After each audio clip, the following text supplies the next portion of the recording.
हफ्ते के आखिरी कारोबारी दिन यानी 16 जनवरी को मार्केट में काफी उठापटक दिखी।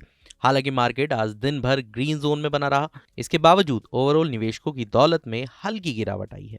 अच्छे वैश्विक संकेतों और अमेरिका ईरान टेंशन कम होने से मार्केट में खरीदारी का मूड दिखा। सेक्टर वाइज बात करें तो फार्मा और कंज्यूमर ड्यूरेबल सेगमेंट ने मार्केट को नीचे लाने की कोशिश की और इनके निफ्टी इंडेक्स में 1% से ज्यादा गिरावट आई।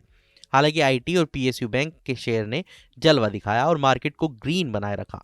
निफ्टी आईटी में 1% तो निफ्टी पीएसयू बैंक में 3% से ज्यादा की बढ़त दिखी। मार्केट की इस तनातनी में बीएसई पर लिस्टेड कंपनियों का मार्केट कैप करीब 34,000 करोड़ रुपए घट गया, यानी निवेशकों की दौलत 34,000 करोड़ रुपए कम हो गई है। अब इक्विटी बेंचमार्क इंडेक्सेस की बात करें तो सेंसेक्स 187.64 पॉइंट्स यानी 0.23% के उछाल के साथ 83,570.35 पर और निफ्टी 50 28.75 पॉइंट्स यानी 0.11% की बढ़त के साथ 25,694.35 पर बंद हुआ। सेंसेक्स के 11 शेयर आज ग्रीन जोन में बंद हुए तो निफ्टी 50 के 22 शेयरों में तेजी रही। एक कारोबारी दिन पहले यानी 14 जनवरी 2026 को बीएसई पर लिस्टेड सभी शेयरों का कुल मार्केट कैप 4,68,18,729 रुपए था। आज यानी 16 जनवरी को इक्विटी मार्केट का कारोबार बंद होने पर 4,67,84,606.92 करोड़ रुपए पर आ गया। इसका मतलब हुआ कि आज निवेशकों की दौलत 34,122.28 करोड़ रुपए घटी है। सेंसेक्स पर 30 शेयर लिस्टेड है जिसमें से 11 आज ग्रीन जोन में बंद हुए हैं। सबसे ज्यादा तेजी इन्फोसिस, टेक महिंद्रा और एचसीएल टेक में रही। वहीं दूसरी तरफ जोमेटो की एटर्नल, एशियन पेंट्स और बीएल आज सबसे ज्यादा गिरावट के साथ बंद हुए।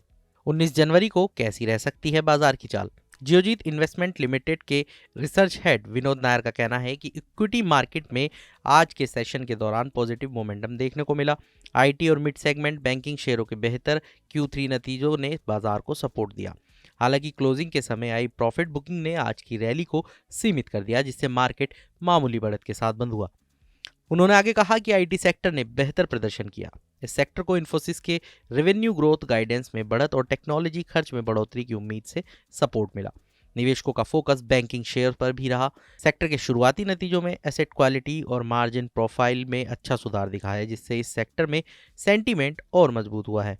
इन्फोसिस 5.58% ऊपर, टेक महिंद्रा 5.26% ऊपर, विप्रो 2.54% ऊपर, एचसीएल टेक 2.41% ऊपर और टीसीएस 2.34% ऊपर।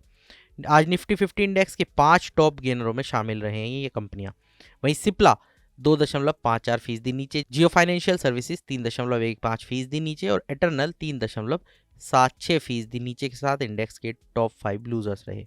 एंजल वन में chief manager technical and derivative research Osho Krishna का कहना है कि निफ्टी के लिए 25,500 से 25,450 की रेंज में अहम सपोर्ट है। वहीं दूसरी तरफ इंटरमीडिएट रेजिस्टेंस लेवल 25,800 के आसपास बना हुआ है।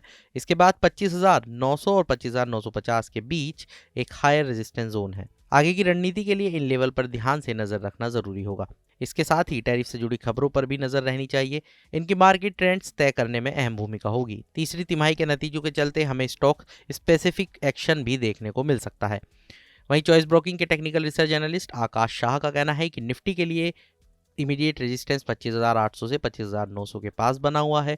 यहां बार बार मिले रिजेक्शन ने बढ़त को रोक दिया है।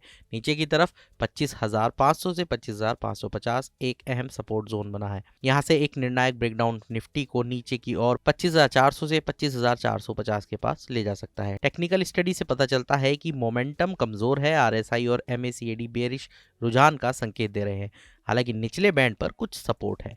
बाजार आगे बीच बीच में स्टॉक स्पेसिफिक मूव्स के साथ रेंज बाउंड रह सकता है। लेमन मार्केट्स डेस्क के गौरव गर्ग का कहना है कि बाजार का सेंटीमेंट अभी भी कमजोर बना हुआ है। पिछले 7 में से 6 सेशन में दोनों इंडेक्स गिरे हैं।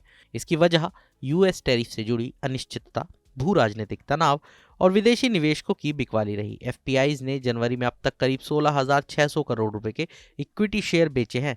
टेक्निकल नजरिए से देखें तो निफ्टी 25,620 से 25,715 के सपोर्ट जोन से ऊपर टिकने में कामयाब रहा। अगर ये 25,715 से ऊपर बना रहता है तो इसमें 26,020 की तरफ रिकवरी हो सकती है, जबकि 25,600 से नीचे जाने पर ये 25,300 तक गिर सकता है।